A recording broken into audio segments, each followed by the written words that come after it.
స్తుతి శతకంలోని 60వ శ్లోకం. ప్రతిపదార్థము, భావము.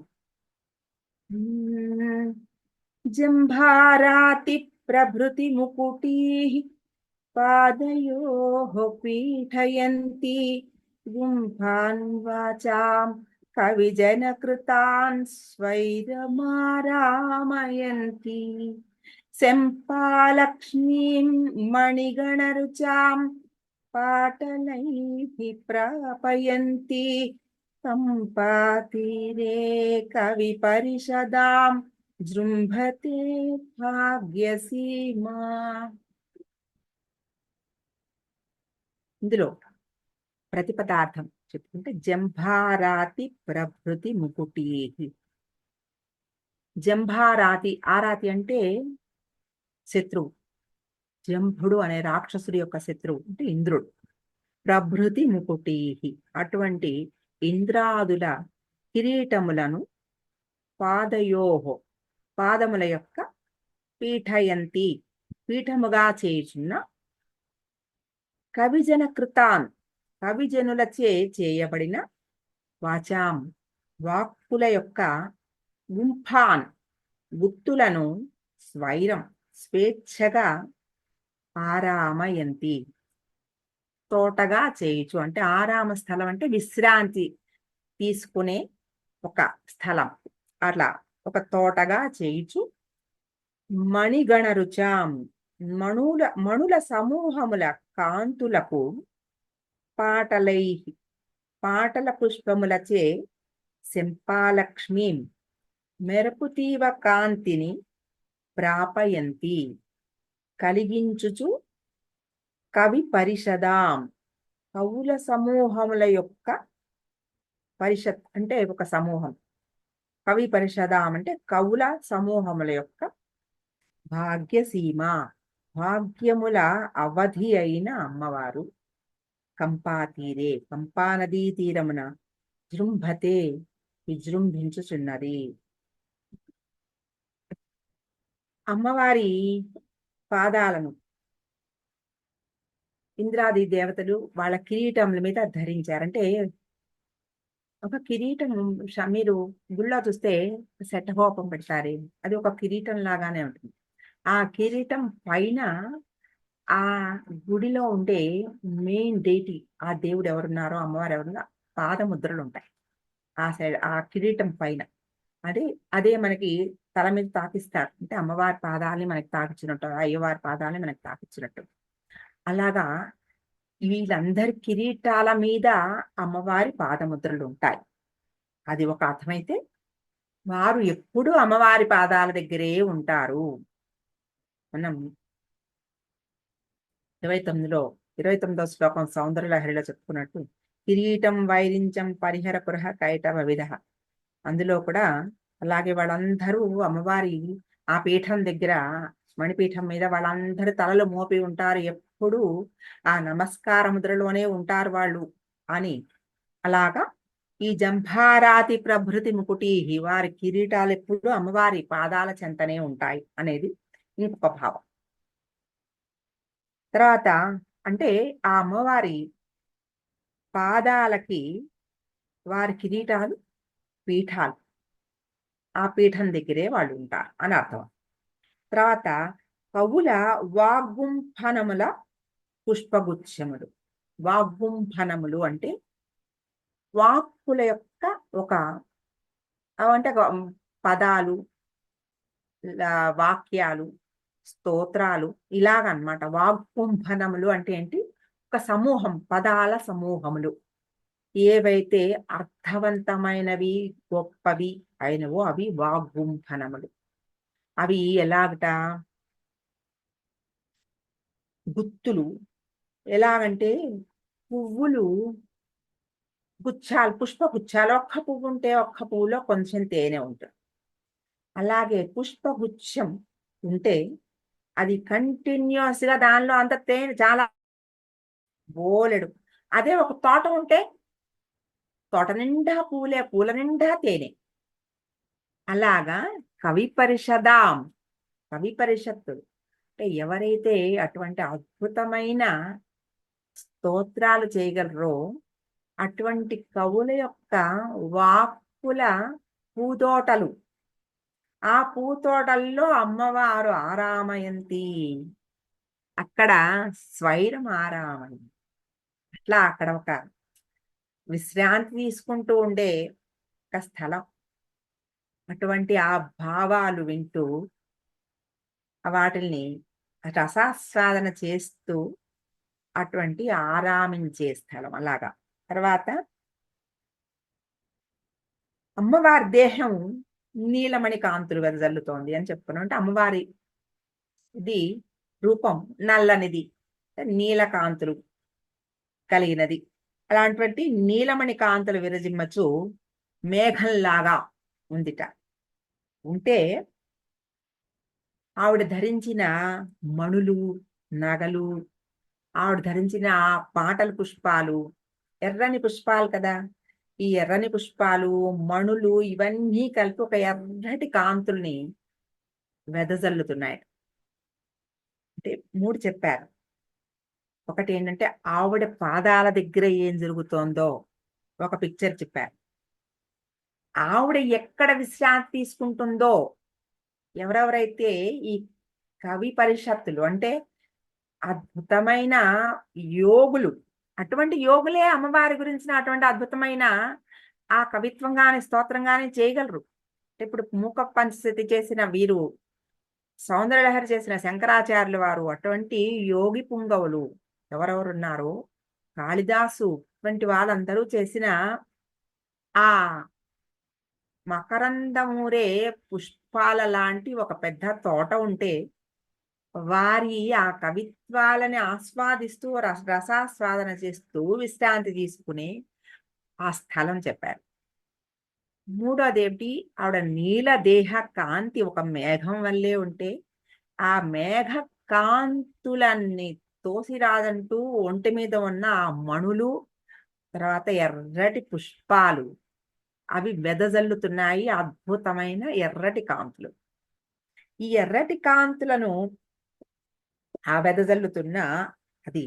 తర్వాత శంపాలక్ష్మి, ఇక్కడ మనకి ఇంతకు ముందర శ్లోకంలోనేమో నీవారసుకవత్తన్వి చెప్పుకున్నాం.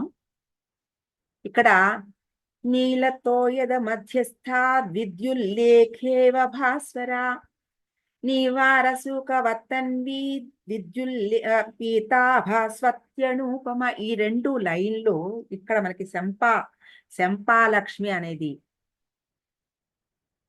విద్యుల్లేఖేవ భాస్వర అనే దానికి ఇక్కడ శంపాలక్ష్మి అంటే విద్యుల్లేఖేవ భాస్వర.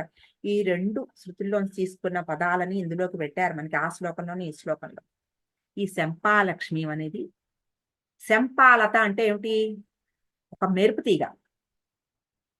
ఆ మెరుపు తీగ శంపాలక్ష్మి. లక్ష్మి అంటే ఏమిటి, అన్ని సౌభాగ్యాలని కలిగించేది. అటువంటి ఒక అమ్మవారి మెరుపు తీగ వల్లే ప్రకాశిస్తోందిట. అటువంటి ఆవిడ కవి సమూహముల పాలటి భాగ్యసీమయే ఆ కంపా తీరమున విజృంభించి ఉన్నది అని చెప్పారు. జంభాసురుడు జంభారాతి ప్రభృతి అన్నారు. అంటే కొన్ని మనం ఆ పదాల నుంచి కొంత భావం కలెక్ట్ చేసుకోవడానికి ప్రయత్నం చేస్తే, జంభాసురుడు ఏంటంటే చాలా శక్తివంతమైన రాక్షసుడు. వీడికి ఏంటంటే గందరగోళం, అహంకారం, మంచి చెడుల మధ్యలో బాగా ఘర్షణ, ఇవి 3 వీడి లక్షణాలు. జంభుడు అనే రాక్షసుడు మనలో ఉన్నవే అవి. గందరగోళం ఎప్పుడు 24 గంటలు మనసులో ఎప్పుడు గందరగోళం నడిచిపోతూనే ఉంటుంది. ఇది అయితే ఎలా, అవ్వకపోతే ఎలా, ఎలా చేయాలి, ఎలా తప్పించుకోవాలి, ఎప్పుడు ఇదే ఒక గందరగోళం. తర్వాత మంచి చెడు చేయొచ్చా చేయకూడదా, ఇప్పుడు మనం ఇది మంచి అనుకుంటున్నాం, అవతల వాళ్ళకి చెడేమో మనకి తెలియదు. అటువంటి ఒక ఘర్షణ. తర్వాత అన్నిటికి మించి అహంకారం.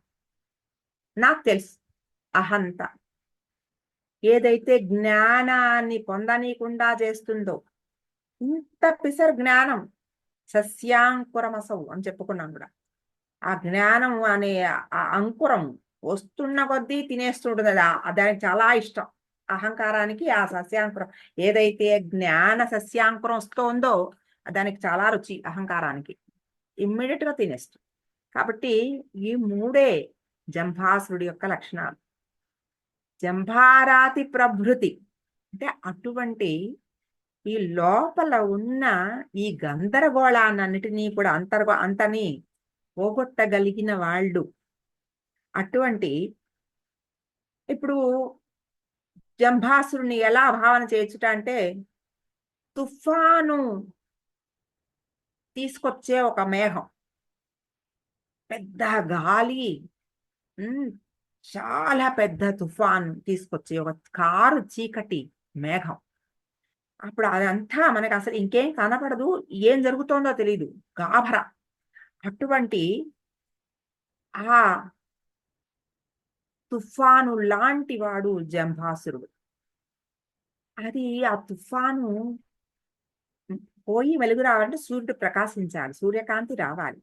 అటువంటి ఈ జంభాసురుడి ఓటమి ప్రపంచంలో ఒక మంచి శాంతి వీటన్నిటిని కూడా తీసుకొస్తున్నాయి. ఆ ప్రపంచం అంటే ఏమిటి? ప్రతి జీవిలోనూ తనలో ఉండే ప్రపంచమే.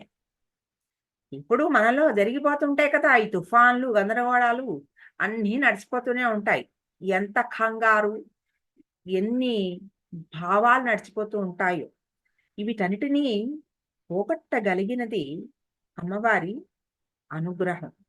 అటువంటి వాటన్నిటినీ వదిలించుకుని ఆ కుండలిని ప్రయాణంతో కొంత పరిణతి చెందిన ఒక సాధకుడు, యోగిగా మారితే వారిలో ఇవన్నీ ఉండవు.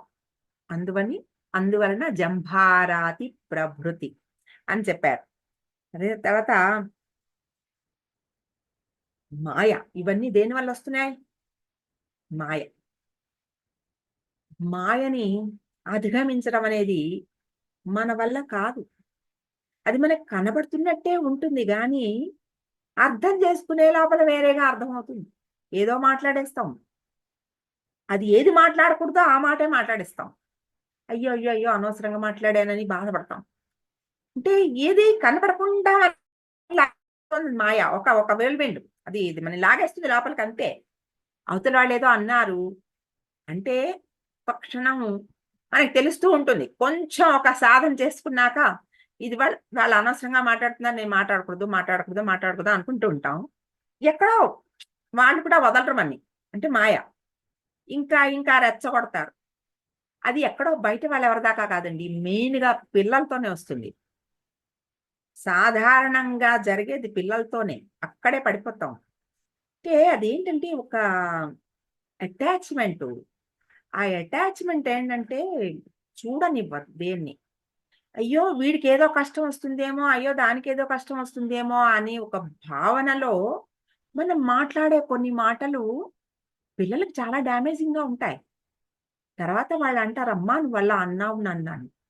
అర్రె! నా ఉద్దేశ్యం అది గాదురా. నేను అట్లా చెప్పలేదురా నాన్న అంటే, కానీ సరే అమ్మా నాకర్థమైందిలే. అంటే ఒక్కొక్కసారి మనకన్నా పిల్లలే మెచ్యూర్డ్‌గా బిహేవ్ చేస్తూ ఉంటారు. అలా అంటే ఇంకా అటాచ్‌మెంట్ తోటి సరిగ్గా చూడనివ్వదు మాయ. ఆ ప్రేమ, మోహం, వ్యామోహం అంతే. అట్లే వీటన్నిటిని కూడా వదిలించుకోవాలంటే మాయను అధిగమించాలి. అదే మొట్టమొదటి చాలా ముఖ్యమైన విషయం అది. అదే అసలు మెట్టు. అది కొంచెం దాటగలిగితే కొంచెం ఉన్నత స్థితికి దైవాన్ని, దైవ ఆనందాన్ని కొంచెం అనుభవించగలుగుతారు. ఈ స్థితిలో అంటే ఒక ఆనంద స్థితికెళ్ళినప్పుడు అక్కడ వచ్చే ఆనందం ఏమిటంటే మెరుపులాగా. మెరుపు ఎంతసేపు ఉంటుంది? చాలా శక్తివంతమైంది. తటిల్లేఖా తన్మయం అనుకున్నాం. అంటే మెరుపులో అగ్ని, సూర్య కాంతులు 3 ఉన్నాయి. కాబట్టి అది ఒక్క క్షణం ఇక్కడి నుంచి అక్కడ దాకా కనబడుతుంది. మనకి ఎలా కనబడుతుందంటే భూమిని, ఆకాశాన్ని కలిపేస్తున్నట్టుగా కనబడుతుంది. ఆ శంపాలత. ఒక మెరుపు. ఆ మెరుపు లాంటి ఆనందం అన్నమాట. అంటే అదెంత సేపుంటుంది? చాలా క్షణికం. ఆ క్షణికమైన ఒక అద్భుతమైన ఆనందం. అది అమృత స్వరూపం. ఆ కాసేపు. ఎప్పుడైతే ఈ శక్తి యొక్క భావాలే ఇవన్నీ. శక్తి కుండలిని శక్తి ఇచ్చే భిన్న వాటినేమంటే వైబ్రేషన్స్ తరంగాలు. అవి ఇచ్చే తరంగాలు. అవి ఆ మెరుపులాగా చూడగలిగిన ఆనందాన్ని మాట మాటకి గలగడము, కోరుకోవడం ఒక మెట్టయితే చూడగలగడం ఇంకొక మెట్టు. అది ఎలా ఉంటుందా అంటే ఈ మన సహస్రారము సమస్త ప్రపంచానికి అంటే మైక్రో, మాక్రో చెప్పాను కదా నేను. మైక్రో ఇక్కడ ఏముందో అంతా అక్కడ ఉన్నది, అక్కడ ఉన్నది, ఇక్కడ ఉన్నది. సో, ఈ సహస్రారం ఏముందంటే మొత్తం ప్రపంచం అంతా ఇక్కడ ఉంది. ఇక్కడ ఓపెన్ ఉంది. అక్కడ నక్షత్రాలు, కాంతి, సూర్యుడు, చంద్రుడు ఈ ఖగోళంలో ఏమున్నాయో అన్నీ ఉన్నాయి మనలో కూడా. కానీ అవేమిటంటే ఇప్పుడు మనకి కనబడే ఇవన్నీ ఏమున్నాయో మనకి కనబడే భౌతిక రూపాలు. కానీ మన శాస్త్రాలలో మనం దర్శించగలిగినవి చైతన్య రూపాలు. కొన్ని కోట్ల రెట్ల పవర్‌ఫుల్ అవి. వాటిని చూడగలిగితే అంటే ఒక ఆ కాంతి ఎలా ఉంటుందట అంటే కొన్ని కోట్ల సూర్యకాంతుల్లాగా ఉంటుందట. ఒక ఒక యాటము పేలితే ఆ విస్ఫోటనం చెందితే ఎంత వెలుగొస్తుందో అంత వెలుగొస్తుందట. అటువంటి అద్భుతమైన కాంతి ఆ దర్శనం జ్ఞానోదయం. అంటే అది ఒక ఆ వైపుకు మనని ప్రయాణం చేయించగలుగుతుందన్నమాట. అటువంటి ఆ పరమ చైతన్య ప్రకాశానికి ఇంక ఏది సాటి రాదు. అటువంటిది ఈ శంపాలక్ష్మి మణిగణ రుచాం పాటలై అటువంటి అద్భుతమైన కాంతులు ఈ ఈ శ్లోకంలో అమ్మవారి యొక్క ఆ కాంతిని అంటే ఎవరైతే ఈ సాధన చేయగలుగుతారో ఆ సాధన చేసిన వాళ్ళకి అటువంటి శంపాలక్ష్మి దర్శనం అవుతుంది అని చెప్పారనమాట. అంటే ఎవరికైతే ఈ లక్ష్మీదేవి మనలో ఉండే కొన్ని కొన్ని స్థానాలు చెప్పారు. ఆ స్థానాల్లో అమ్మవారు ఉంటే వాళ్ళకి ఏ ఏ భాగ్యాలు కలుగుతాయట అంటే పాదాల్లో ఉంటే ఒక ఇల్లు కట్టుకోగలుగుతారట. తొడల్లో ఉంటే ఆ చాలా అద్భుతమైన దర్శనాలు, యాత్రలు చేయగలుగుతారట. అలా ఒళ్ళో ఉంటే ఒక సుపుత్రుడు కలుగుతాడట. నడుములో ఉంటే అద్భుతమైన అందమైన భార్య, అందమైన భర్త లభిస్తారట. మెడలో ఉంటే అద్భుతమైన నగలు, వెల్త్ పొందగలుగుతారు. ఇలాగా ఇన్ని భాగాల్లోనూ అమ్మవారుంటే చాలా గురుతే లక్ష్మే. ఈ లక్ష్మే నెత్తికెక్కితే అక్కడ మాత్రం పతనమే. ఇంకా ఆవిడ వెళ్ళిపోయే ప్రయత్నం అంట అది. తలలోకెక్కిందంటే అది ఆవిడ వెళ్ళిపోయే ప్రయత్నం అంట.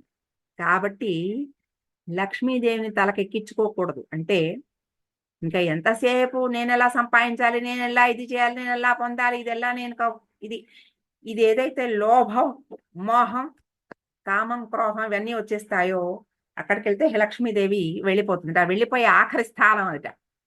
కాబట్టి ఏ స్థానంలో ఆవిడ ఉన్నా అన్నీ శుభాలే. కానీ ఇక్కడ మాత్రం రాకూడదు. అది చెప్పారు. అటువంటి శంపాలక్ష్మి మణిగణ రుచాం పాటలై ప్రాపయంతి. ఇవన్నిటిని కూడా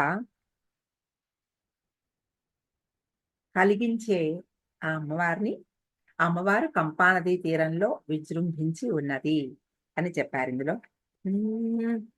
జంభారాతి ప్రభృతి ముకుటీ పాదయో పీఠయంతి गुम्फान् वाचां कविजनकृतान् स्वैरमारामयन्ती शम्पालक्ष्मीं मणिगणरुचां पाटलैः प्रापयन्ती कम्पातीरे कविपरिषदां जृम्भते भाग्यसीमा।